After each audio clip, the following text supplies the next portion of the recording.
Bonjour! Alors, cette vidéo-là va t'aider à bien comprendre les réflexions.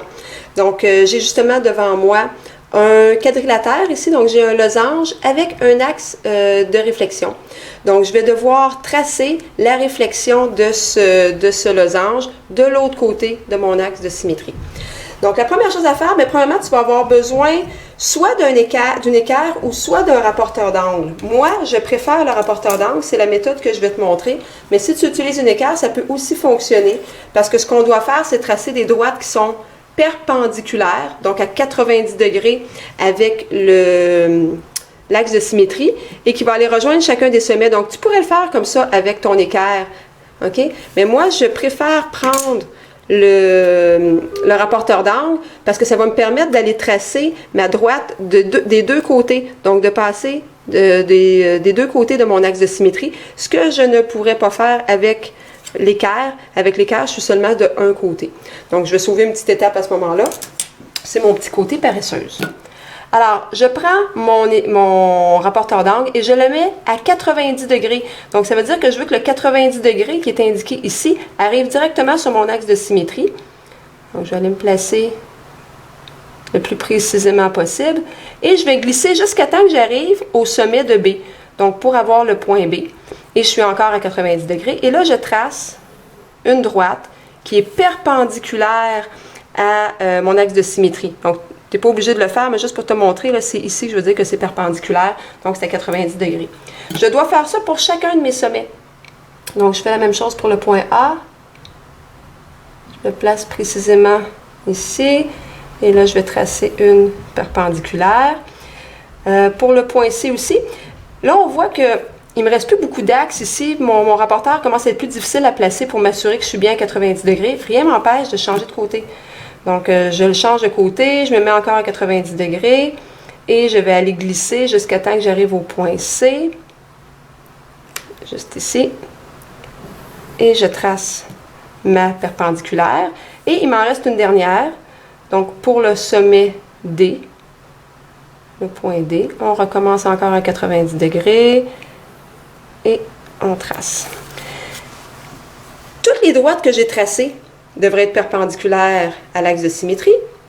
Et toutes les droites que j'ai tracées doivent être entre elles parallèles. C'est normal. OK? Donc, si elle est à 90 degrés avec celle-là, puis elle est à 90 degrés avec celle-là, bien, ça veut dire que ces deux-là, finalement, sont parallèles. Donc, je peux regarder à l'œil, est-ce qu'elles ont l'air parallèles? Oui. Une fois que ça c'est fait, là, j'ai besoin de mon compas. Avec le compas, je vais aller mesurer la distance entre l'axe de réflexion et le sommet B. Une fois que j'ai cette mesure-là, je peux peut-être m'assurer qu'elle est vraiment bonne en faisant un petit trait. Oui, je suis directement dessus. Je tourne de l'autre côté et je m'en vais faire un petit trait juste vis-à-vis. Dans le fond, ça va être mon B'.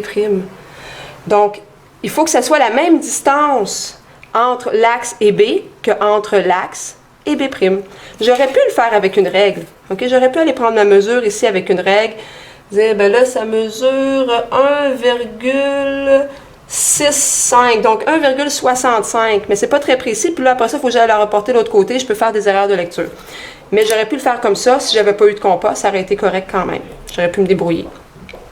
Je m'en vais ensuite faire la même chose pour le point A. Donc, je vais aller me mettre sur l'axe de symétrie. Je m'en vais rejoindre mon point A. Quand c'est correct, je change de côté. Et ça va être mon point A'. Il me reste encore à faire C et D. Tout le temps de l'axe de symétrie jusqu'à mon sommet. Je ne change pas la mesure de mon compas. C'est bien important que je garde la même mesure. Je m'en vais me mettre de l'autre côté. Et j'ai mon C'. Et finalement, le D. Donc, de l'axe de symétrie jusqu'à D. C'est parfait. Oups. On change de côté. Et ça va me donner mon D'. Il me reste à rejoindre les sommets avec ma règle. Donc, je rejoins D' avec A. Je rejoins B avec A. Ensuite, C et B. Et D avec C. Donc, j'obtiens un losange.